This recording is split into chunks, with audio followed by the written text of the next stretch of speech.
What's up, you guys? It's Graham here. So here's something that's probably all crossed our minds at some point or another. Have you ever been faced with the dilemma of what happens when you win the $1.6 billion jackpot lottery and you simply don't know what to do with all of that money?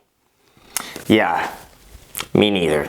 But in case anyone here watching wins the $1.6 billion Mega Millions lottery, which is now officially the largest lottery payout in history, it's really important for you to be smart with that money and really plan out how you're going to spend $1 billion, which is exactly what this video is for. So let's discuss exactly how you should invest your money if you get such a significant windfall like this, exactly where the money should go, and why so many lottery winners end up broke. And if you happen to be the lucky lottery winner who watches my channel and also subscribes, I happen to offer a lottery winner consulting service that just costs just a fraction of $1 billion. But let's get into the video. First off, have you ever wondered what your chances are of actually winning the Mega Millions lottery?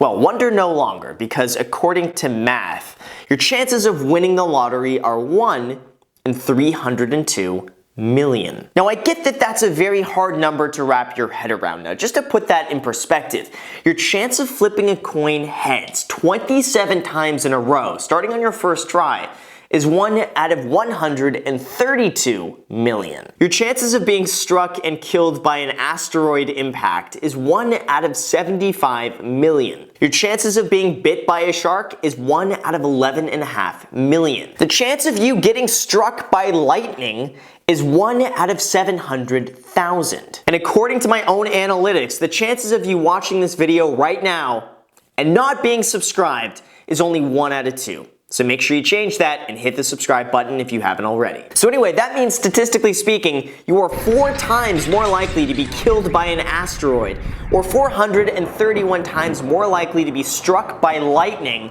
than win the lottery. But that doesn't stop us from dreaming, right? Now, in order to understand what to do with such a huge windfall whenever I win, whenever you guys win it, it's first important to recognize why so many lottery winners end up broke. It's estimated that 1/3 of all lottery winners end up declaring bankruptcy at some point after their lottery winnings, and 70% end up losing all of it after just a few years. Other studies have shown that lottery winners frequently become estranged from family and friends, are at greater risk of drug and alcohol abuse and depression, and greater risk of getting divorced than the average person who has not won the lottery. So why does this happen? Now, when I started doing research on this and digging deeper, I discovered that the type of person most likely to be buying lottery tickets had very little financial background or education, hence why they're buying lottery tickets in the first place. Now, this isn't to say that wealthy people don't go out and play the lottery for fun, but it's estimated that here in California, 40% of the people that purchase lottery tickets are unemployed. And while I couldn't find any specific studies to back this one up, it was claimed that more than half of all lottery tickets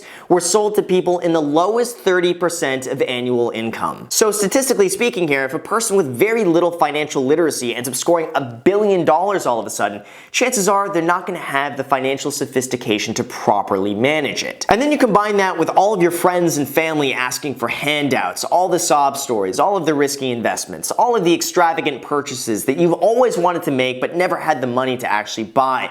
And you also don't want to be that asshole who says no to giving someone money when you have $1 billion, and that's more than enough to last several lifetimes. It's very easy to see how this could go from quickly being a dream to suddenly becoming a nightmare. So what can someone do to potentially avoid all of these issues? Now, the first thing that you should do is absolutely tell no one. Unless you're trying to fake it to get followers, in which case, tell everybody. In 2016, a man named Eric Brigg posted a Photoshop picture of himself on Instagram and announced that he was the winner of the $1 billion lottery. He quickly gained over 50,000 followers before it was proven to be fake. But hey, you know what? It worked.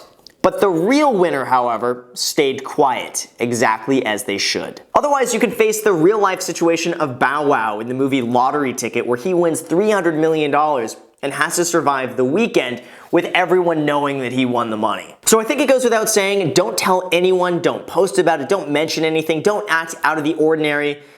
you could just tell me. Now, the second thing you should absolutely do is hire an attorney. Now, many lottery winners end up setting up a blind trust held by another trust, held by a parent company, to try to remain as anonymous as possible when they go and claim their prize. Now, even though this seems totally counterintuitive to me why this ever even exists, but many states require you to publicly disclose yourself when you go and claim your prize, which means that all of your information could potentially be publicly leaked, which means that maybe sociopaths could go and find you. In fact, it was a New Hampshire lottery winner who successfully sued for her right to remain anonymous when claiming a $5 million prize.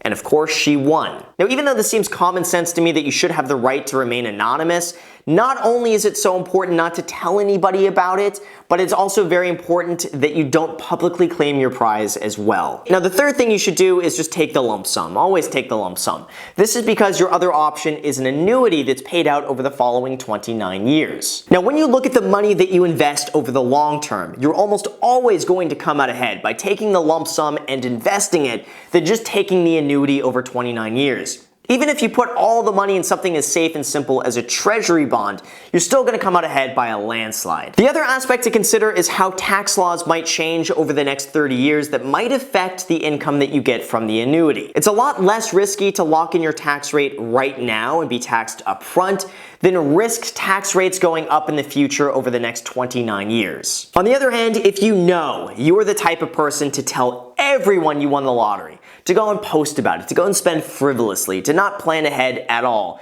just do yourself the favor and take the annuity. Now, even though mathematically you're going to end up with less over the next 30 years, sometimes less of something is worth way more than more of nothing if you're the type where you know you're just going to go out and spend it on boats and hoes.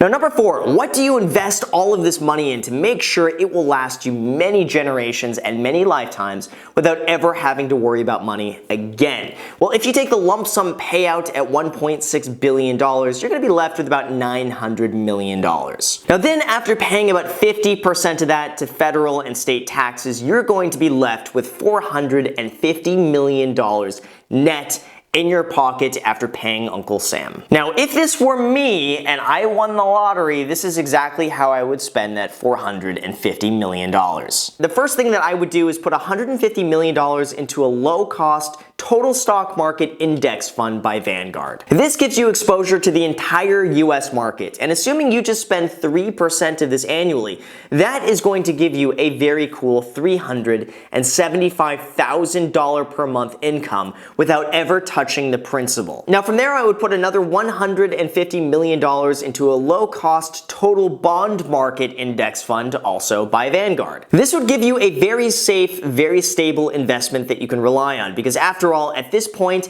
it's more about wealth preservation than it really is about growing this to any absurd levels and taking unnecessary risk. Now, according to Vanguard, the total yield on this bond index is 3.24% annually, and if we did the same thing as above, and we only decided to spend 3% of that, that would leave us with another very cool $375,000 per month in income. So now, after we've spent $300 million, I would then take another $50 million and spread that across commercial triple net real estate in highly dense cities like Los Angeles, San Francisco, or New York. I'm talking about investing in shopping centers and office buildings, everything at long-term triple net leases, which means the tenant is responsible for the entire building's upkeep and maintenance. If you end up having long-term 20 or 30-year leases on these buildings, that should provide a very safe, very stable 4% annual return on that investment. And you can also use a lot of that real estate income and depreciation to write off some of the income you're going to be getting from other sources. So again, let's assume you do the same thing as the other two examples where you spend 3% and then you save the other 1%.